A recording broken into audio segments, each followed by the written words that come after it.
It's a tricky old world sometimes, and the internet doesn't help. Even when you go to discuss your favourite programme, there's usually somebody getting cross with it for an inexplicable reason. Not here. We're going to watch an episode, you and I, and it's going to be from a story chosen by a friend of mine. They've not only chosen the story, they've also nominated their favourite things about it, one per episode and one bonus one. And we've got to see if we can guess what those favourite things might be.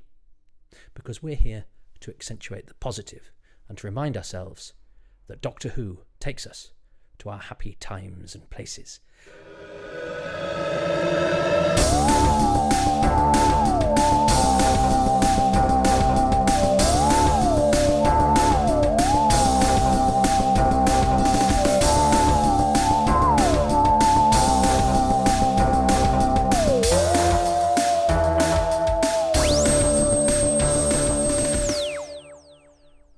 So it's time for episode 4.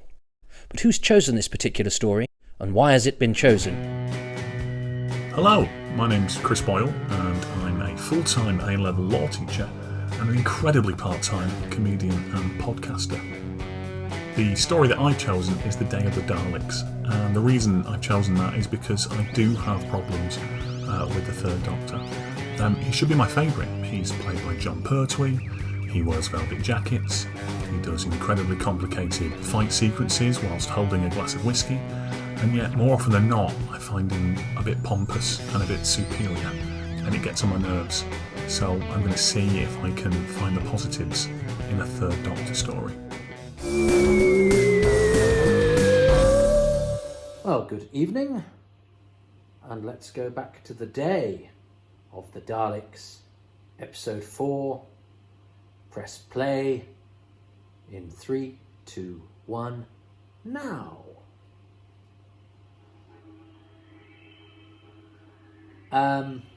Welcome back. It's the final episode of Day of the Daleks. Those of you who are watching these episodes in chronological order, which is how I advise that you do, I mentioned my friend Mark Paterson, I think, in episode 2, helping with the tracing of Louis Marks, who wrote this story. Then didn't hear from Mark, apart from obviously we're Facebook friends, so you sort of think, oh, I know that person. When did you last speak to them? Well, 1 million years ago. Mark dropped me a line. That's a great opening with the blur coming into focus. That's a glorious way to open the episode.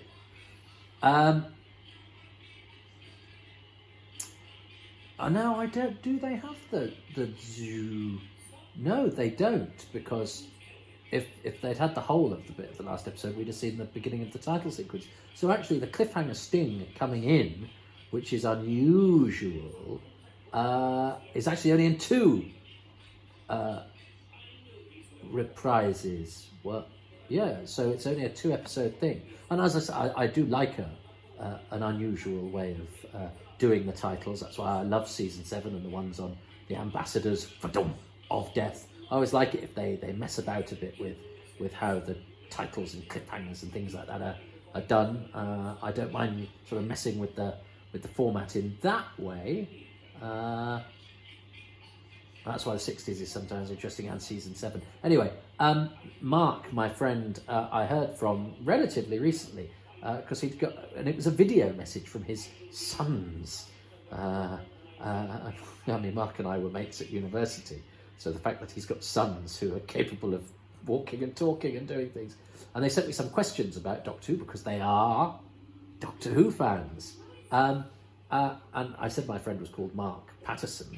And you may, if you're watching the video version of this, see the name Dylan Paterson in the credits, because Dylan, Mark's son, having spoken to me, then sought out my show, Moths Ate My Doctor Who Scarf, and had a listen, and was so inspired that he did a little design for me with my name on it. And I said, well, actually, can we change that and use it for the different iterations of these podcasts and videocasts?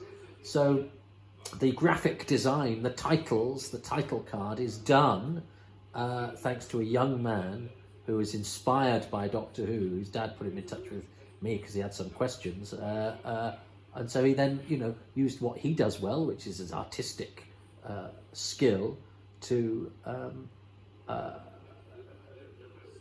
to express himself, as I did through comedy, he's done through art. So I thought that was a very appropriate thing to do, was to use his graphic design. So hire him. He's very young, but what a lovely thing, eh? I love the controller's journey, and Aubrey Woods does it well, because he's the bad guy, but even though he's done some terrible things, threatening the manager and sort of tricking Joe, you still buy the fact that even though he's quite a theatrical baddie, he actually, there's a humanity there, and you think he's doing the right thing. Quisling, Pertwee, and the controller's position is understandable as far as he is concerned. He is right. Although, of course, he convinces himself that he's right, but he's the one who gets fruit and a nice chair and the nice clothes and the whatever it is that makes your face shiny that other people don't get. So there's interesting dynamics there. That he is decent. We do like him. We're supposed to sympathise with the journey that he takes, but he took that journey after living a life of largesse and threatening people below him, and doubtless ordering the deaths and imprisonment of people. But he's going, but I've got to survive, and take my yoga lessons so I can sit like a controller. And I use this story. I remember my uncle is my uncle's the uncle from London, and he's the sort of, he was once in a lift with Tom Baker. It's like, wow, that's amazing. And my uncle has always been a bit disparaging of Doctor Who until it came back. But he's a real film buff, my uncle, and he's edited stuff as well. He's an editor. He's a film editor. But we're not a showbiz family. He's my cool uncle. We're from the countryside. We have muddy boots and drafts and no conduit to show business. But my uncle is a bit of a maverick film editor, but I thought he'd love Doctor Who, but no, he thought it's rubbish. And I remember saying, "Oh, good science fiction. You should like The Terminator. That's a great film." And I remember going, but Terminator stole an idea from Doctor Who. So if you like The Terminator, you've got to like Doctor Who. Oh, this is so Scott Fredericks obviously doesn't die on film very clearly, because you see him jump there and get blown up. And these extras get killed as well. I think they've got names in the book. Are they Mark, Jacob and Zando? I haven't read that book for 35 years. They're somewhere in the back of my head. And there's Boaz dead, and what looks like lots of sort of bloody bandages. So he gets quite a horrible death. But obviously they got the film back and went, it's really not clear that that's Boaz and Scott Fredericks. So then you have a sudden cut to him halfway through that film sequence on videotape of him against a black drape going, "Look out, Anat!" So that you know that the person that gets blown up is him. And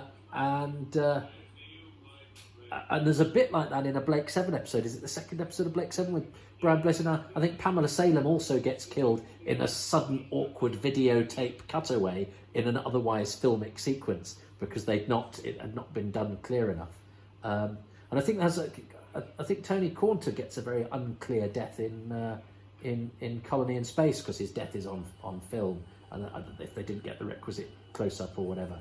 But so they went to make that scene clearer, and I think in a special edition they filmize that shot so it fits in slightly better, because film and videotape do jar. If you're made like us, my mother wouldn't have noticed the difference. She could never tell the difference between film and videotape. If she said, "Look, this is a different sort of grain to the stuff that's inside," she'd go, "I haven't got a clue what you're talking about." But she doesn't get why Alan Partridge is funny, because she finds it too awkward. We Doctor Who fans or old telly fans, I think sometimes we speak a visual language that others do not. And sometimes, we see things as convincing where everybody else thinks things look awful. So, sometimes it works to our advantage and sometimes not. That meant I talked a lot through the scene with the controller where they say, they would always have found somebody else, which is very true. And that doesn't let the controller off the hook, but it shows the controller being shown mercy, and but it also says to him, you're not special, mate. And anybody would have, there was always going to be somebody that would sell people out. May as well have been you.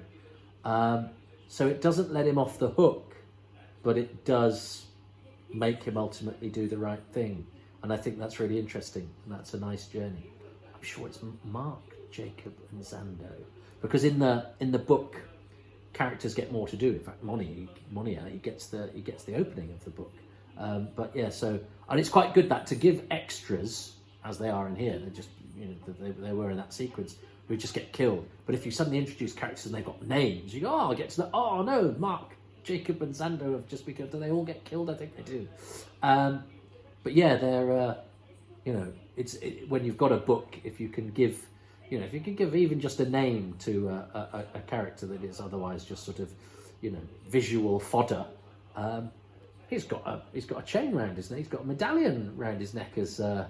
You can't see if it's a medallion, but he's got a chain as Monia, Valentine Palmer, who was I think something of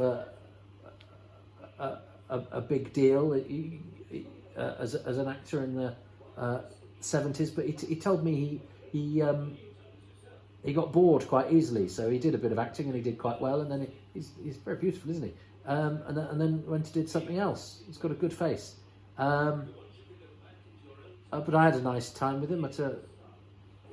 When after he offered his services to be interviewed.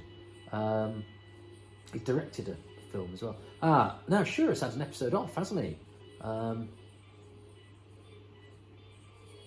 Jimmy Winston, and he's going to go and do that great Doctor Who thing of sacrificing himself. So he's essentially done what. Well, they've all essentially done what the Michael Biehn character does in the Terminator. But I think there's an Outer Limits episode as well, isn't there? So it's not an unusual science fiction trope, but it was enough for me to claim that Doctor Who was just as good as the films my uncle liked. Because what my uncle liked about the films was that they were films and they are filmic, and films can do things that you can't do in a television studio. But I wasn't having that as a furious youngster who wanted everybody to like Doctor Who and was angry if people didn't like Doctor Who. But I think now we've passed through that embarrassment phase with old television, or perhaps I just don't care what other people think. But I'm less conscious of the sort of boring, the set's wobbled, or it's that is trotted out again, often, as I alluded to last episode, by people that are paid for a living to know and write about television.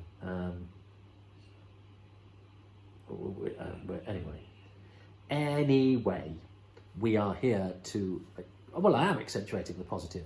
I'm just being negative about the people who don't accentuate the positive, and that's therefore a negative about a negative, which in itself is a positive. Like a cobweb. Yes, the lighting in this this cellar I've mentioned before, and it really does work. And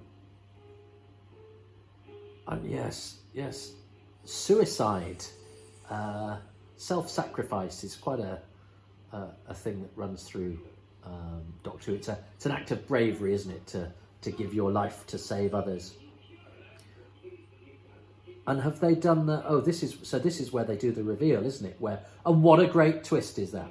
You've got these soldiers from the future who've come to kill. They're Terminators, basically. They've come to do a benign version of what the Terminator does in the Terminator. They've come to kill what they think is a bad guy in order to stop the bad future happening.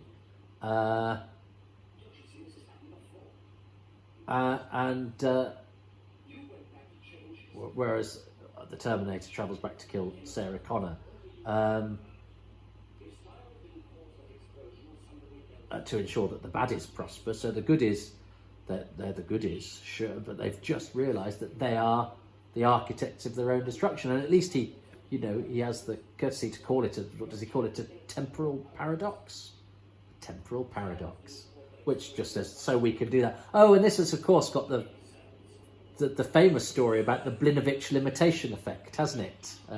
Saying that you can't do something again. Why not? Because of the limitation effect. What's that? Oh no, I've been interrupted before I have to give the explanation, which I think Barry Letts or Terence Dix used as a kind of example of how you could be cheeky, but you would still raise the spectre of why time travel didn't let you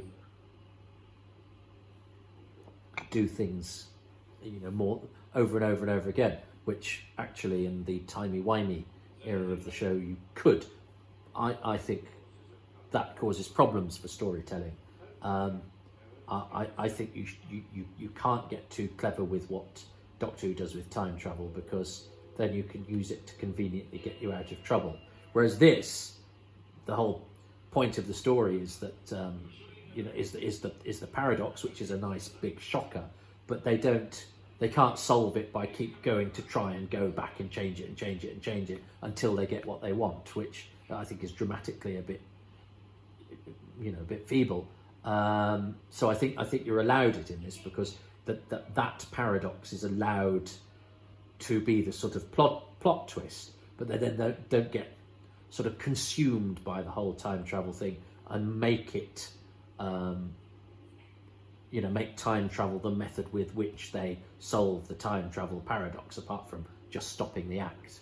But the Doctor uses that through persuading Shura and the human interaction, and they have to get back via the controller. So it's more about the people and the dynamics, which is more interesting than sort of silly time travel games in a way. So I think they pitched the time travel right, because Doctor Who doesn't do time travel that often, does it? Time travel gets you to the story and it gets you away from the story, but then you can't ask too many questions about it.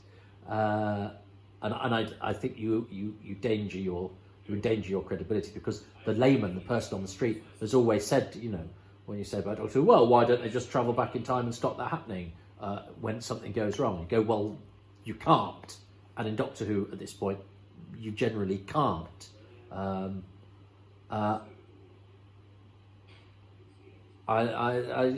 This is the natural conclusion of the controller's journey, and Aubrey Woods does it really well. And it is an interesting performance, because he does do all that theatrical stuff, but he's not like the sort of waxy Dalek ladies. Is that he there is a humanity to him there that is concurrent with this rather avant-garde approach to physicality and vocal delivery, but it works, and it's actually quite touching in places, even though he's got a shiny silver face. And Senior Guard gets a bit of a moment where he gets to do slightly more than guards tend to do in Doctor Who. He gets a bit of a duplicitous character arc, where his sadism and his enjoyment of what he does kind of pays off. It's a nice little unpleasant arc, although of course by within 5 or 10 minutes he will never have existed to be such a beast. But well done. So you get your parting shot, controller. And Andrew Carr, who I think was also an artist, gets a nice little bit in that good costume, and I think he gets a nice. In this world, it's quite a. Although we know this world gets. Look how far he goes. Look how far he exits, because of the clever depth of field that we've got, because of the way that the sets are positioned. Alex McIntosh at Alderley House. Alex McIntosh, I love the fact that he gets a caption, because this is what we're seeing is also the news report. But Alex McIntosh was a news reporter. So he is one of that rare bevy of people playing themselves, although he's not credited as himself, Alex McIntosh. He's credited as a TV presenter, but he was a TV presenter. So that's a nice That's a nice bit of, I'm going to say verisimilitude. So if you're playing the verisimilitude drinking game. And of course, do we see Miss Paget? Because Jean McFarlane, who plays Miss Paget, is that's that extra that we just saw opening the door is Glenn Witter, who was in On the Buses. But he's just an extra in this, and I think he'd been one of the Egyptian slaves in Daleks Master Plan.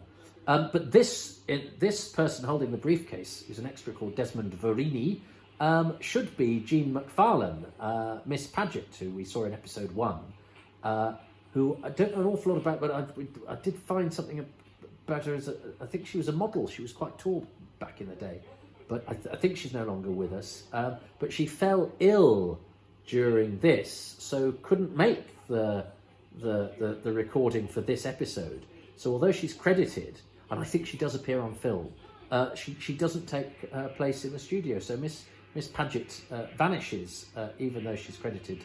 Well, that's an iconic. There's photos of the Daleks and the Ogron coming out the tunnel. It's a really nicely chosen piece of location, that actually, because you could disappear into the inky blackness on film and then reappear on videotape without too much of a jar, and that's quite good because we're suggesting quite a lot of Daleks and Ogrons coming here, and that sort of works. It works less well in the final shootout when because one of the Daleks is a different colour, it's kind of obvious there are 3 Daleks.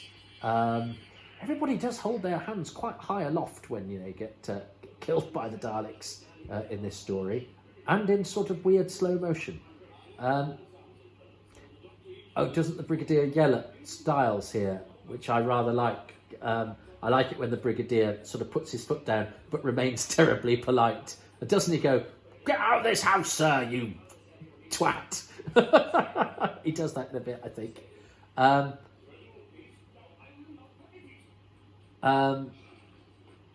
Yes, and I'm sure there's a bit in the book where Shura, who's young and in real pain, so I think, doesn't he hug the bomb, and it says it, and Shura had a feeling of not satisfaction but comfort. He's comforted. That's the shot of John Levine that I think is a lovely shot of him. There's a photo of him with him and the radio doing that, and it's a really good pick of better. Now be quiet, sir. I love the Nicholas Courtney pitches everything brilliantly.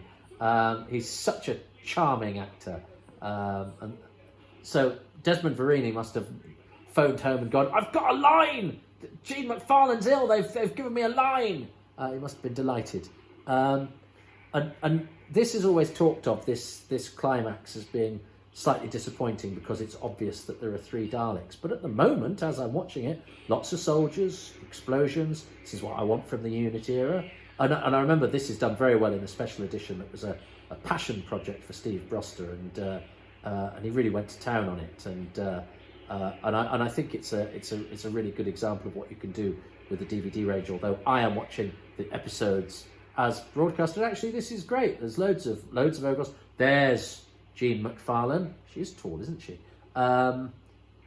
So she's still credited and still in the episode, but she should have been indoors as well. Of course, that was done at a completely different time. I think they got into trouble from the car company because they put decals on the cars and it damaged the cars. This battle is not. I do think the Gold Dalek doesn't help, but I don't think it's as limited as perhaps I was expecting. But I have charged myself with being positive, and I was sort of in mind to anticipate the things that didn't quite work, and I think that worked all okay.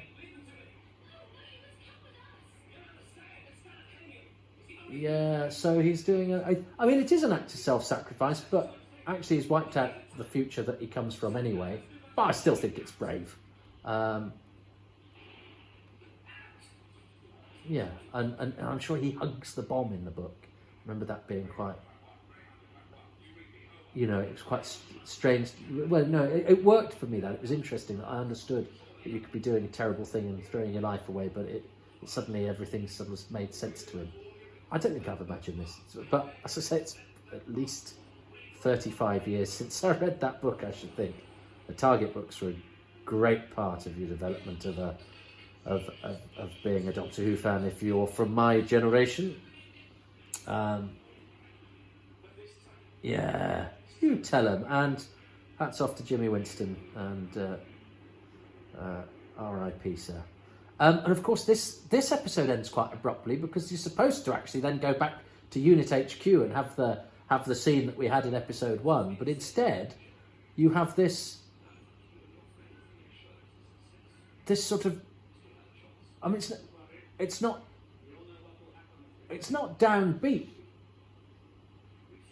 It's not downbeat, is it? But it's sort of quite on the nose. And you know, the fact that the Doctor Who universe was, you know, on the verge of World War III or whatever, I think is quite hard stuff when you're a kid, and especially, you know, with the iconography of World War II and dramas and comic strips and films about World War II were still pretty prevalent, although they'd happened before my lifetime. You know, my mother was born during the Second World War, but, you know, grandparents fought in it. It was terrible times, and the idea that there could be another one was absolutely terrifying, and, you know, but not entirely out of the question. So to sort of not dangle the carrot, because that's just as we'd want it, but the shadow of that, the sword of the Damocles hanging, was you know, felt grown up and felt pretty scary. So I think the idea of ending on that sort of warning of going, yeah, we've seen what happens if you don't do it, and the idea that you know, that politician's got to get it right, otherwise, you know, that terrible dystopian future will happen. You know, flies in the face of that idea we have about the coziness of the Unit family and the Unit era, which I think we would feel that sort of coziness if we had the sort of witty return to the scene from episode 1. Although it does mean that scene from episode 1 is slightly redundant and doesn't quite make sense without the payoff. It is in the book. Read the book. Go read the book. But before that, we need to see what Chris Boyle has liked about episode 4 and overall. And so what am I going to go for episode 4 and for overall? Well, I think overall, because I haven't mentioned it yet, is you know, that bit where Andrew Carr, the Chief Guard, walks off right into the distance. There's loads of shots like that where, because of the nature of the set, our perspective is played with. So it's more than the set design. It's the depth of the shot, the depth of field, the proportions of the doors to the people, the way that people are framed within doors or disappear right into the back of set.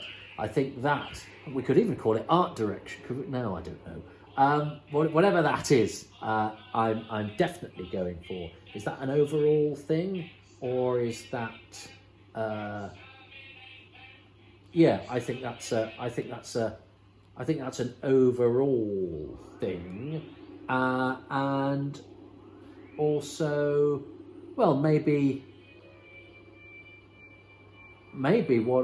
what I've just talked about towards the end there, the fact that Earth is on the verge of World War III. I think that's a riposte to the oft mooted idea that the Pertwee era is a little cosy. That's very edgy and obviously done, you know, in the manner of a child-friendly television program. That still felt pretty gutsy to me, and felt. That's why I didn't even talk much about the Dalek voices. Peter Messeline, who was Canadian. I don't know much about Oliver Gilbert, but Peter Messeline only died a couple of years ago. My friend Mike in Canada got me his autograph, but I still haven't received it. So it's somewhere there. Anyway, it's the enemies. It's the too many syllables that doesn't quite work. Anyway, that doesn't matter. We are accentuating the positive. So World War III and the proportion and depth of the sets and the shooting of them. They're my two things, my episode 4 thing and my bonus thing. What has my friend Chris chosen? episode 4 of Day of the Daleks, and I've gone with the revelation that the gorillas were the cause of the future that they were trying to prevent all along. I just think it was incredibly kind of Moffat era. It's so timey-wimey, and it's a bit of a rug pull that even Christopher Nolan will be proud of. So yeah, that's my favourite thing about episode 4. And the bonus thing? I didn't choose that. Bonus choice. I've gone with the Ogrons. They are basically an army of Bernard Breslau's crossed with Oddbod from Carry On Screaming, with a tiny sprinkling of Planet of the Apes. Has there ever been a slower moving armed force in the universe? They basically fire their guns while stood stock still and just taking all fire. They are incredible. So my bonus choice is the Ogrons. I can't believe I didn't choose the Ogrons. I'm still happy with the things I chose. I don't think because I nearly chose Alex McIntosh and the verisimilitude that he provided. So I'm glad I pulled back and I think went for something more substantial and interesting. I could have chosen either of Chris's things and I didn't. The Ogrons I feel particularly missed out there because they are a terrific design and they look great. The costumes, Mary Husband's costumes, I think are very, very good. Anyway, so I could have chosen anyway. Really enjoyed that. Yeah, when I said something about using time travel being feeble, I wasn't suggesting that Stephen Moffat's use of time travel is feeble storytelling. I put that very badly. I'm very much like Stephen Moffat's writing, so I think I was trying to allude to the fact that I thought this didn't get too carried away in using time travel to get out of the problem caused by time travel. Doesn't matter. Anyway, if I part of me wishes I could go back in time and change what I said, but in a way we know that can cause all sorts of problems, so let's not. But if you can interpret what I say with the generosity with which I try to express myself and sometimes fail, but the generosity of spirit I try to exude, then we're going to do this podcast fine, because this is all about trying to see the good and trying to enjoy the good and trying to watch Doctor Who with an open mind and an open heart and remind ourselves why we like it, particularly as I record this when we're in lockdown, where I go on social media and I see people being mean to each other and accentuating the negative because it's so easy to do, and there's something quite cathartic about that. I just hope here in this little corner of the internet that I'm carving here, that we can remind ourselves why we like Doctor Who, and try and escape from all of the difficult things that are flying around us at the moment in a world that seems to be full of schisms and people up against each other and people and divisiveness and all sorts of things that is the world I stepped out of to look at these cameras and speak into this microphone whilst Doctor Who was on. And I'm going to try and do that, even though I am a cynical, glass half empty, pessimistic sort of person. I'm fighting against my own nature to do this. So please help me. Send some feedback if you like. Send some positive vibes to my mailing list if you can on www.tobyhadoke.com. And let's just try and beat the dark, because we don't want the future to be awful, because frankly, I can't afford the silver makeup. I'll see you for whatever the next story is. Thanks for joining me for this one. It's the first one. If there's things you don't like about this, I'm hoping I'll iron out the kinks.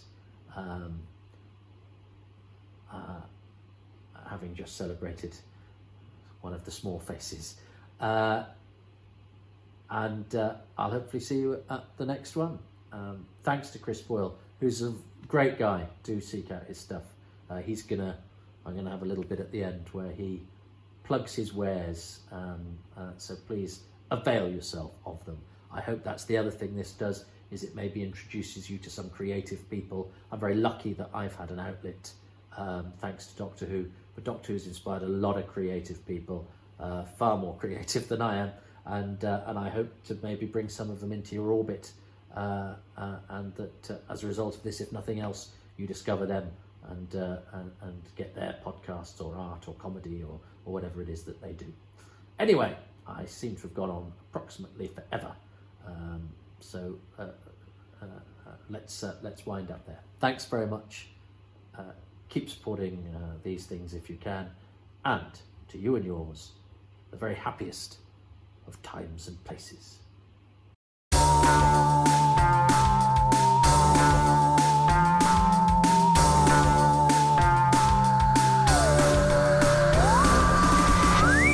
If you'd like to hear a little bit more from me, but you are too old to enrol on the A-level law course at the FE college that I teach at, but you are a fan of trivia that's liberally punctuated with bad language, then you can tune into my occasional podcast, Chris Boyle Didn't Know That. You can find it on iTunes, Spotify, and I'm sure loads of other podcast providers as well. Thank you very much, and goodbye.